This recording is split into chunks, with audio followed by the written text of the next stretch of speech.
भगवान श्री राम ने कैकेयी मैया से कह करके वनवास मांगा था। 14 वर्ष क्यों मांगा? पहली बात, रावण की उम्र 14 वर्ष बाकी रह गई थी। दूसरी बात, 14 भुवन है, 7 नीचे 7 ऊपर। 14 भुवन का भार हरण करने के लिए भगवान राम का अवतार हुआ था। तीसरी बात, रावण का जो पुत्र था मेघनाथ, उसे यह वरदान प्राप्त था 14 वर्ष नार नींद और भोजन इसका जो त्याग करेगा वो मारेगा। तो आज कैकेयी कोप भवन में चली गई। कैकेयी बहुत चतुर थी। क्या कैकेयी ये नहीं जानती थी कि मैं 14 साल राम को वन भेज दूं तो 14 साल बाद ये लौट के फिर न आएंगे? लेकिन भगवान राम के कहने से और जैसे ही महाराज दशरथ को पता चला कि कैकेयी कोप भवन में चली गई है, महाराज दशरथ जी बेचैन हो गए। और आज कोप भवन में जिस समय महाराज पहुंचे तो कैकेयी धरती पर पड़ी हुई थी, केस फैले हुए थे। एक बात और श्रोता बंधुओं ध्यान से सुनना, सतयुग में और त्रेता में कोप भवन बना, लेकिन द्वापर में कलयुग में किसी राजा के यहां कोप भवन नहीं बना। क्यों नहीं बना? कैसे? कोप भवन की खातिर राम जैसे अवतार को वन में जाना पड़ा, इसलिए नहीं बना। तो जैसे ही रानी कैकेयी गई है कोप भवन में और महाराज दशरथ जी ने जाकर के पूछा है, ऐसी बात कौन सी है जो महारानी तुम कोप भवन में आई हो? तो बड़ी मुश्किल से तो कैकेयी बैठी है, बहुत निवेदन किया, लेकिन यह रामचरितमानस का संकेत है। जिन बच्चों के विवाह नहीं हुए वे सब ध्यान से सुने। बेटा अगर कोई शादीशुदा तुमते जी कहवे कि हम अपनी घरवाई थी डरपत ना है, वो बिल्कुल झूठ बोल रहा है, सफेद झूठ बोल रहा है। वो अंतर कितनो ही काऊ की चौखट के भीतर है और काऊ की चौखट के इतना अंतर है। क्यों? अरे जो सूर्यवंशी सम्राट थे, सूर्य उदय होता था और सूर्य अस्त होता था, इतने बीच के राजाए। सो दशरथ जी की हालत क्या थी ये गोस्वामी जी लिख रहे हैं। क्या? कि कोप भवन सुनी कांपे राऊ,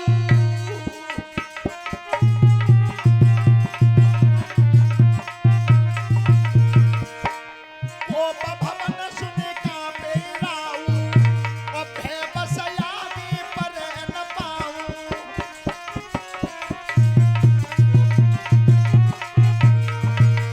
सुरपति बसे बाहुबल जाके, नहीं सकल नरपति रुखता के।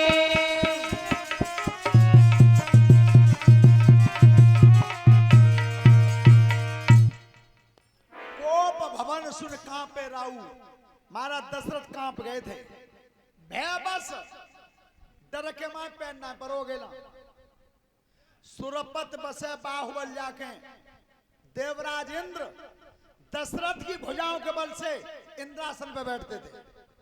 रहे सकल नरपत रुखता के, पूरे संसार के राजा दशरथ के अधीन रहते थे।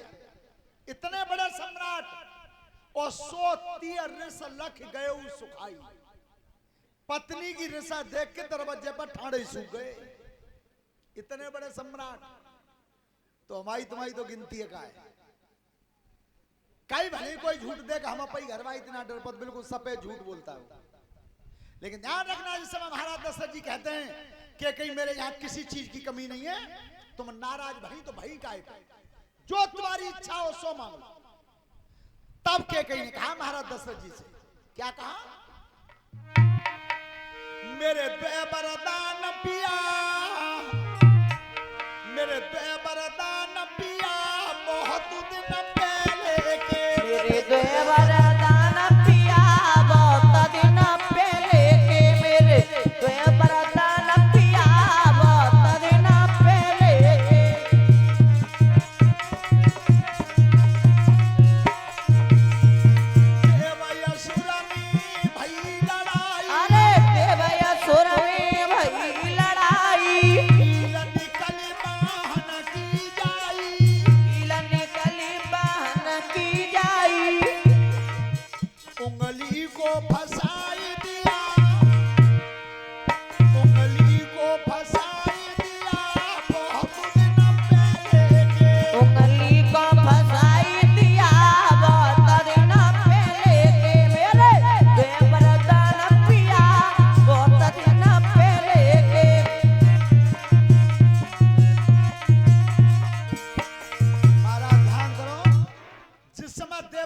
संग्राम में तुम युद्ध कर रहे थे।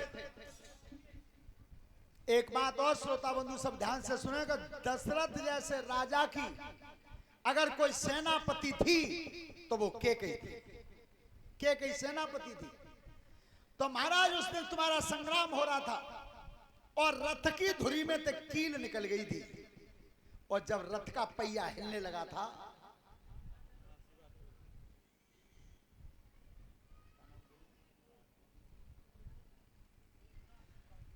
रामप्रेस यादव गागई से एक हारमाला से मैं सम्मानित किया है, धन्यवाद। उस समय जब रथ की धुरी में से कील निकल गई थी और पहिया हिलने लगा था, तो केकई ने उंगली को फंसा दिया, रथ रुक गया।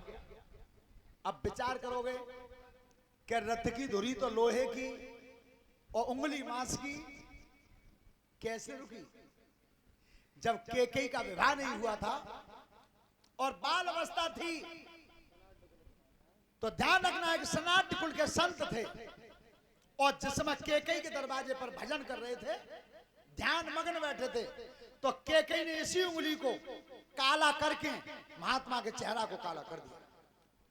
और जब संत को पता चला तो संत ने यह कह दिया, किसी ने जिस अंग से मेरे चेहरा को काला किया है वही अंग हमेशा को वज्र का हो जाएगा, वो कभी मुड़ेगा नहीं। तो केकई की ये उंगली मुड़ती नहीं थी बिल्कुल, इसी उंगली से। तो महाराज बाद में तुमने मोती जी कही केकई तुम्हारी इच्छा हो सो मांग लो, तो महाराज मेरे बाद में तो नहीं मांगो, पर अब मांग रहा हूं, अब मांग रही हूं मैं। तो महाराज दशरथ जी कहते हैं तुम्हारी इच्छा हो सो मांग लो। तो देखो केकई ने मांगा क्या?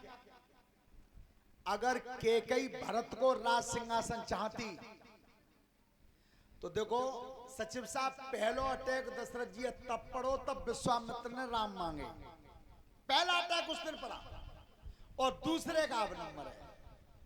पहली बार कही महाराज दशरथ जी से कि राज तिलक होना चाहिए तो मेरे बेटा भरत का होना चाहिए। तो दशरथ जी कोई बुरी ना लगी, न धक्का लो कि चलो राज सिंहासन राम को न सही तो भरत को सही, बेटा तो मेरे ही है, कोई परेशानी नहीं हुई। और जब दूसरा वचन मांगा है तब दशरथ को दूसरा अटैक पड़ा। क्या मांगा? कहता बस भेसा गुरुदेव विशेष उदासी 14 बरस राम बनवासी। राम सिया राम बोला, राम सिया राम, ए राम सिया राम बोला। तपसी के भेष में उदासीन पंथ को लेकर के राम 14 साल को बन चले। हे दशरथ महाराज बिल्कुल उदास हैं। तब कही महारानी तुम भरत को राज सिंहासन भले ही मांग लो, मुझे कोई आपत्ति नहीं, पर मेरे राम जैसे बेटा को वनवास मत मांगो। पर केकई हटी क्यों नहीं? कि मगवाओ तो भगवान राम ने ही हो, इसलिए नहीं हटी। श्रोता बंधु, केकई का एक उद्देश्य और था, भगवान राम को वन भेजने का, कि एक बार महाराज दशरथ जी केकई को लेकर के और रावण से संग्राम करने के लिए गए थे। रावण से तो रास्ता में पंपापुर पड़ता था, तो पंपापुर पर राजा दशरथ का और बाली का युद्ध हो गया। बाली से राजा दशरथ जी हार गए, पराजित हुए। क्यों? बाली को यह वरदान प्राप्त था कि सामने वाले छत्री का आधा बल बाली में चला जाता था, इसलिए महाराज दशरथ हार गए।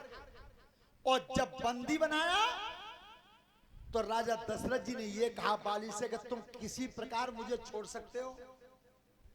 तब कही महाराज दो शर्तें एक माननी पड़ेगी, या तो केकई जैसी रानी को दे जाओ।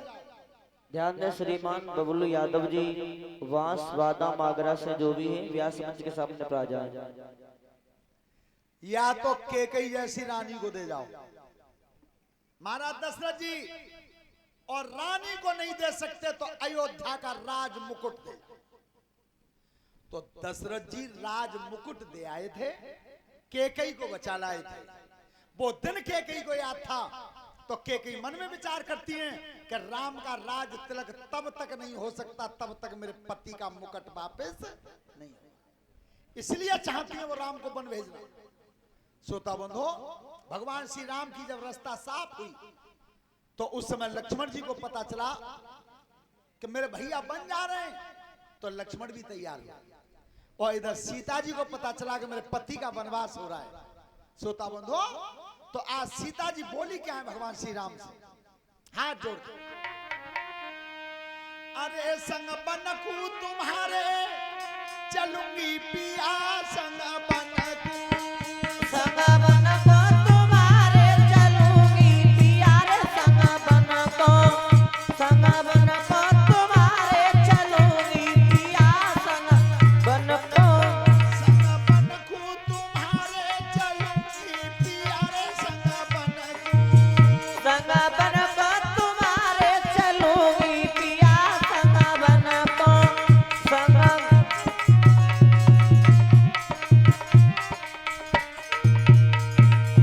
वन में जाएगा भूख लगेगी, वन में जाई जब भूख लगेगी, सीता ने कन्हा जिक्र करेगी, अरे सीता ने कन्हा जिक्री करेगी, वन फल खाई की रंगी पिया, संग बनकू, वन फल खाई के रहूंगी पिया, संग बनको तुम्हारे चलूंगी पिया, संग बनको।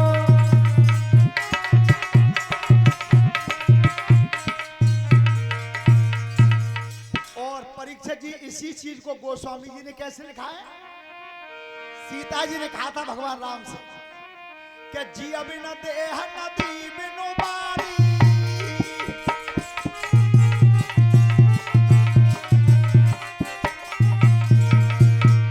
जी अभी न देह नदी बिनु बारी, और तेसी अनाथ पुरुष बिनु नारी,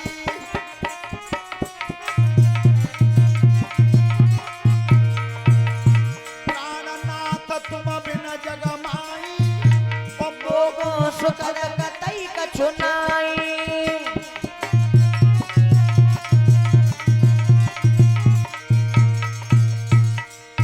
ध्यान रखना, सीता जी भगवान राम से कहती हैं, प्रभु प्राणनाथ तुम बिन जग माही, मोकु सुखद कतई कछो। जैसे बिना जीव के शरीर और बिना जल के नदी, महाराज वही हालत हो जाती है बिना पति के। आज सीता तैयार हुई, नगर वासियों को पता चला कि राम वन को जा रहे हैं, पूरा अयोध्यावासी सब तैयार, अपने अपने कपड़ा सवरने धल्ले झोला में। भगवान राम बोले भैया कहां जा रहे हो, सब प्रजा के जन बोले भगवान राम से तुम कहां जा रहे हो, कि भैया मैं वनवास जा रहा हूं, तुम जा रहे हो तो हम चल रहे, जहां राम तावद निवासु। भगवान राम बोले अब के फन्ना पड़ो, 14 साल को समय, और राम जी सब अयोध्या संग डोले ही तो रोटी कहां ते आ गई, पर सबते मने कर रहे हैं, कोई लौट में तैयार नहीं, सब तैयार हो गए जाने के लिए। लेकिन परीक्षित जी, महतारी के चरण छूने से मिलता क्या है, सब नौजवान बच्चे ध्यान से सुने, एक बिल्कुल फ्री की दवाई है। घर से कहीं बाहर जाना हो, पढ़ने जाना हो, नौकरी पे जाना हो, यात्रा पे जाना हो, माँ के पैर छू के जाना और देखना दिन कैसा कटेगा। पर आज के समय में कछु बालक तो यही कह देते हैं भाई तो मेहता ही बोलती है ना मत।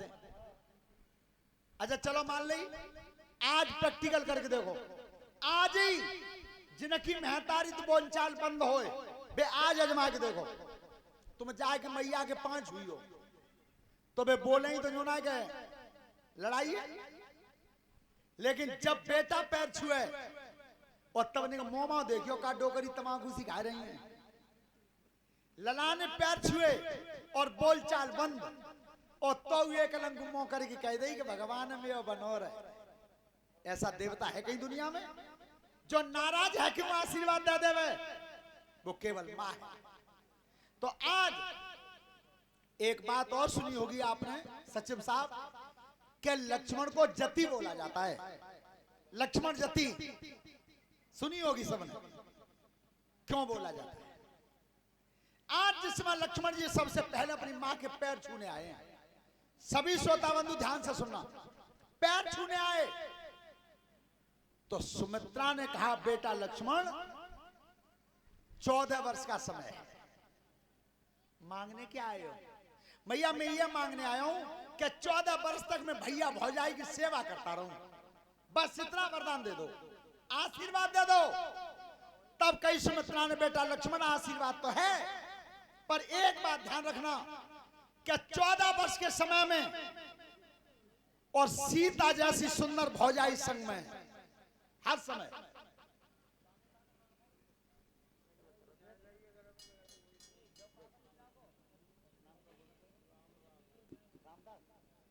श्रीमान रामदास जी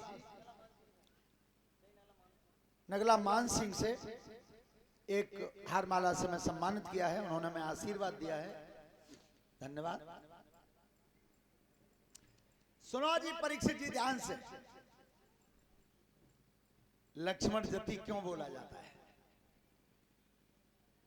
बेटा लक्ष्मण 14 साल का समय है और सीता जैसी सुंदर भौजाई संग में, अगर काऊ दिन सपने में हूं तेरी नजर सीता की तरफ गलत हो गई तो तेरा परलोक बिगड़ जाएगा, ये महतारी ने समझाया। तब लक्ष्मण ने की, मैया क्या कही तुमने? सपने में हूं। तो देखो लक्ष्मण जी को जति इसलिए बोला गया, मैं बता रहा हूं, अगर तुम्हें दिल तक अच्छी लगे तो बहुत जोर से ताली बजा देना। तब कही, मैया सुन, जगत की तो बात ही लगे, क्या कही तेरे सपने में हूं, नजर गलत हो जावे तो परलोक बिगड़ जाएगा, तब मैं तेरे चरणों की सौगंध खा के जा रहा हूं, 14 साल तक सोऊंगा ही नहीं, जो सपना हो जाएगा। लक्ष्मण जति से कहते हैं। संकल्प लेके चले। अब नंबर आया भगवान राम का, तो भगवान श्री राम लौटे कौशल्या के पैर छुए, मैया मैं 14 वर्ष के लिए वनवास से आ रहा हूं, आशीर्वाद की जरूरत है। तो देखो कौशल्या ने भगवान राम को व्रत कौन सा दिया? इतना बड़ा व्रत न तो कोई महतारी देगी, और अगर कोई महतारी देव देवे तो कहो बेटा में दम नहीं है, सब पाल करके लौटे, पार करके लौटे। क्या व्रत दिया था मालूम है? कौशल्या ने कहा, अरे बेटा राम ध्यान करके और चले बनिया कूजैया रे,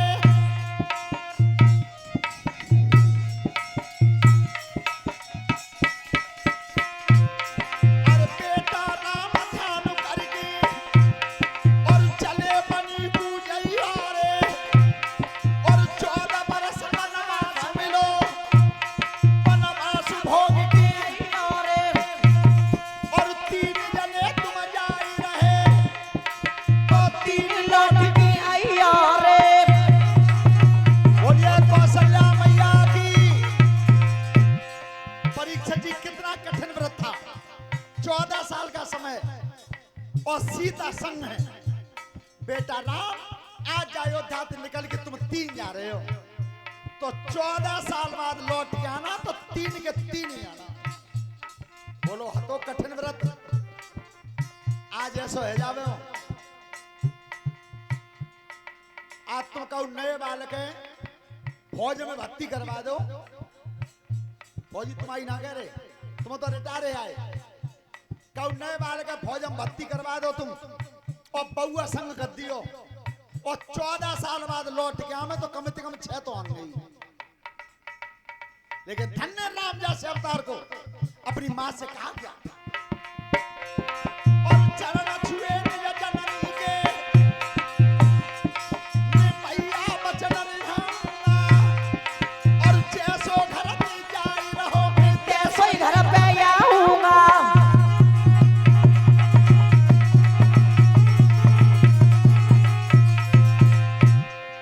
इतना चाचा ने पकड़ लो कोड़ा, और ताखन रथ में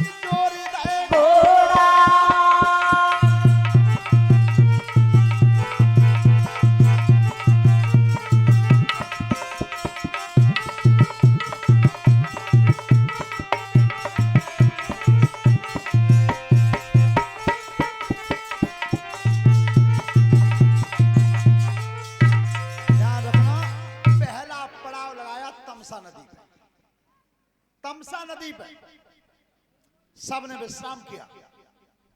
आधी रात का जब वक्त हो गया था तो भगवान प्रभु श्री राम ने कही कि चाचा अब चल, अब उठ चलो।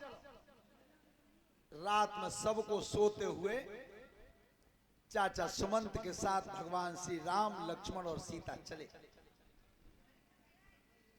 आगे श्रृंगवेरपुर पर पहुंचे हैं। गुहराज से भेंट हुई है। गुहराज निषादों का राजा था। ध्यान रखना, रात को वहीं विश्राम किया तो भगवान श्री राम ने कही, गुहराज भैया सवेरे हम गंगा जी पार जाना चाहते हैं, नदी पार जाना चाहते हैं, किसी नाव की व्यवस्था करवा देना। गुहराज ने कि महाराज चिंता मत करो, सभी बिरादरी नाव ही चलाते हैं। एक कैरव नाम का केवट था, सबसे ज्यादा वो ही गरीब था। बाने की जो नाव में भगवान बैठ के जाएंगे तो मेरा नंबर कहां पावे, मैं सबसे गरीब हूं। उसी समय गुहराज से उसने अकेले में मांग लिया, तुम मेरे राजा हो, उस दिन को याद करो जब मैंने पानी पिला करके तुम्हारी प्राणों की रक्षा की। बाद में तुमने एक वचन दे दिया था कि केवट जो तेरी इच्छा हो सो मांग ले। तो महाराज बाद में तो नहीं मांगा, पर आज मांग रहा हूं, आज मांग रहा हूं कि कल सवेरे गंगा जी के किनारे पर और काऊ की नाव दिखाई ना दे, ना दे। राजा ने वचन दे दिया तो किसी की नाव नहीं बनी वहां घाट पे। और जब भगवान राम और लक्ष्मण, सीता, गुहराज गंगा जी के किनारे पर पहुंचे तो सुमंत जी खड़े। तब भगवान राम ने कही, चाचा अब तुम लौट जाओ, लौट जाओ। चाचा सुमंत बोले, बेटा बिल्कुल ना, हम तो राजा से वादा करके आए कि राम को लौटा के लाएंगे, तो मैं क्या से चला जाऊं। और इतना भगवान श्री राम ने जब केवट को देखा है तो नाव मांग रहे हैं, नाव। कैसे? के मांगी नाव ना केवट आना, और कहिया तुम्हारा मरम में जाना। राम सिया राम बोलो, राम सिया राम, राम सिया राम बोलो। मांगी नावन केवट आना, और कहिया तुम्हारे मरम में। केवट कह रहा, महाराज मैं तुम्हारे मरम को जानता हूं, नहीं लाऊंगा। हे लक्ष्मण जी ने कही, मैं 24 घंटा इनके संग रह रहूं, सो मैं तो इनके मरम है ना जानतो, और जी जानतो है। ध्यान रखना क्या बोला है फिर आगे, के छुआ तसला भाई नारी सुहाई, पाहन तेन काठ कठिनाई। राम सिया राम बोलो, राम सिया राम, राम सिया राम बोलो। महाराज मैंने जी सुनी है कि तुम्हारे पैर की रज से एक पत्थर की शिला नारी बन गई, और महाराज जी तो नाव काट की है। भगवान राम नाव मांग रहे हैं तो केवट उधर से मने कर रहा है, और इतना भगवान राम चाचा सुमंत जी कह रहे हैं कि तुम लौट जाओ, और इतना चाचा मने कर रहे हैं। लक्ष्मण जी ने मुस्कान कही प्रभु राम से कि प्रभु तुम 14 भवन के स्वामी हो, अबे तुम्हारी कोई बात मानना हो है। एक है बुला रहे हो वो तो आए ना रो, और एक है डिगार रहे हो वो जाए ना रो। भगवान राम ने मुस्कुरा कर कही, लक्ष्मण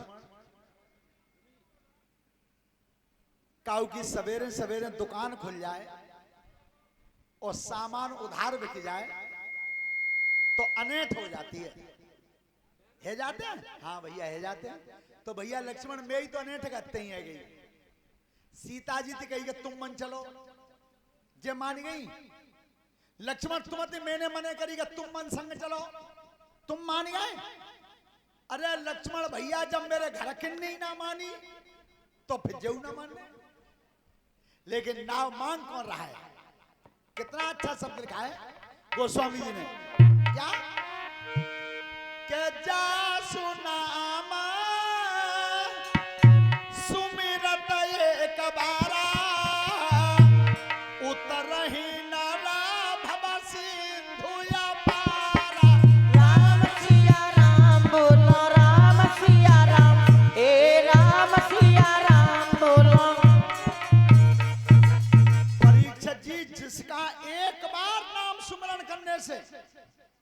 भव सागर से पार उतर सकते हो।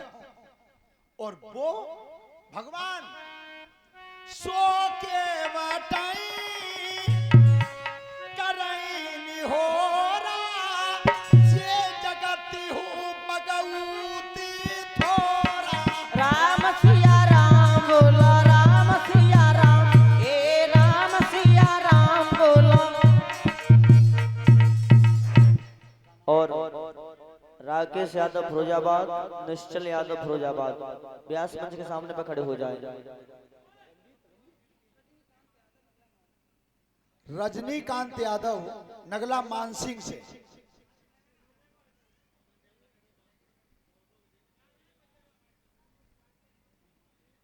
लला ये कितना भेज दियो ना कैमरा में।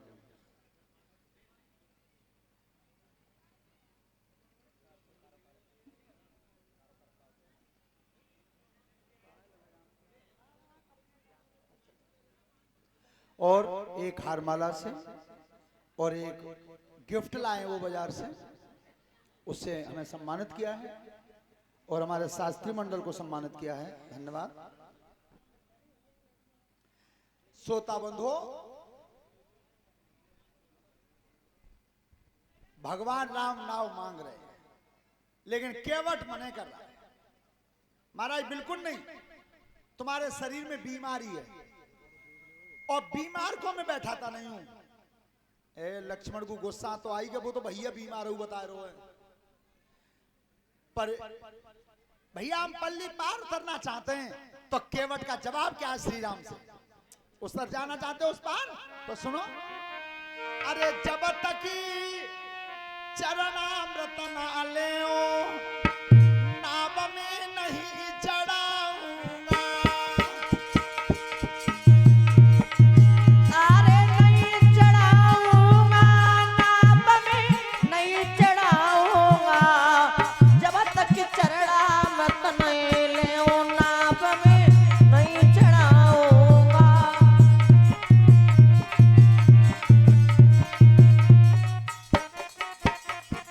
हाथ जोड़ के बोल रहो एक भेद बताऊंगा। हाथ जोड़ के बोली रहो एक वेद बताऊंगा। और नाव किनारे भई स्वामी का भूखन मर जाऊंगा। जब तक चरणामृत नहीं लेओ नाव में नहीं चढ़ाऊंगा।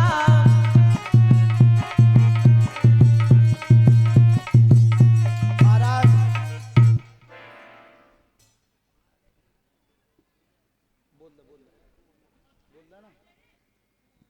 हेलो, और ध्यान दे भैया, जिस किसी बाइक की चाबी खो गई हो उनसे निवेदन है को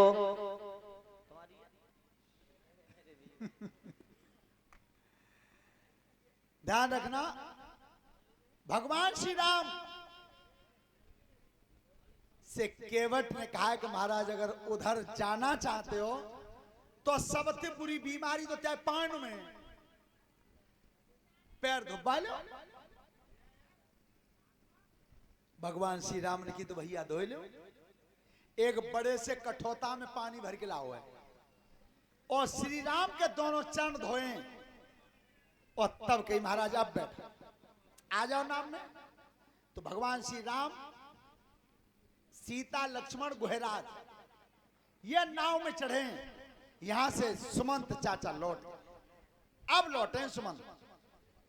सुमंत जब लौटे श्रोता बंधुओं, और इधर केवट नाव लेकर के चला और जो नाव बीच में आई, एक बात ध्यान से सुनियो, ये नाव किराव कब मांगत हुआ? किराव तब मांगत हुआ तब नाव बीच में आते हैं। और कबू देख लियो बैठ के, जो नाव बीच में आई सो केवट ने नाव में झोटा दो। भगवान राम बोले, ओ भैया क्या कर रहे हो, नाव हिलाओ मत। तो केवट ने की, तो तुम्हें डर लग रहा है? तो प्रभु एक काम कर दोगा, तुम्हें डर लग रहा हो तो अपने दो हाथ में सिर पर डाल लो, पकड़ लो। बारे केवट तेरी चतुराई, अरे जिसके एक उंगली को उठाने से 14 भवन तर सकते हो, दोनों हाथ ही सिर पर धरवा ले। और जब नाव लेकर के चला पल्ली पार ना पहुंच पाओ तो तक मुरकाई दी, जा पार पर ना पाओ तो तक फिर मुरकाई दी। बन नाव के चक्कर लगाए। भगवान राम बोले भैया पल्ली पार ना उतारो है। केवट ने की कूद मत परियो, तुम पैर वो नहीं जानते। अच्छा दूसरी बात जो बता प्रभु, तुम्हें वनवास कितने दिन को मिलो है? कि वनवास मिलो है वो 14 साल को, तो एक आध साल नाम में ही बैठे रहो। तुम्हें तो 14 ही वर्ष तो काटनी है। देखो कितना प्यार था। लेकिन जब नाव को लेकर के गया उस पार, एक बात और सुनना फौजी ध्यान से, तुम्हारे कोई रिश्तेदार मिल जाए रूपसपुर पे, तो तुम उन्हें नमस्ते प्रणाम वहीं तो करो, सड़क बंजा मिल जाएंगे क्या? बिनती जी कह दोगे कि चलो हमारे नगर आप आटम पहुंचो तब तुम तो राम राम करेंगे? ऐसा नहीं होगा। लेकिन उस दिन यही हुआ, जब भगवान राम इधर मिले केवट को, तो न प्रणाम की न नमस्ते की, कुछ नहीं कहा। और जब उतारते हैं तब अरे केवट उतारी दंडवत कीना, और सकुचे ही राम नहीं कछु दीना। राम सिया राम बोलो, राम सिया राम, ए राम सिया राम बोलो। ध्यान रखना उस समय केवट ने दंडवत प्रणाम किया है। अच्छा तब प्रणाम करी और इतने क्यों नहीं करी? इधर इसलिए नहीं की कि अगर इतने में जान पहचान बढ़ा दूं तो जे कंगे सो करना पड़े, और अगर मैंने नहीं जानता, इनका हुक्म नहीं मानता, तो जो मैं कहूंगा सो जे करेंगे। ध्यान रखना। अब जैसे ही उतरे,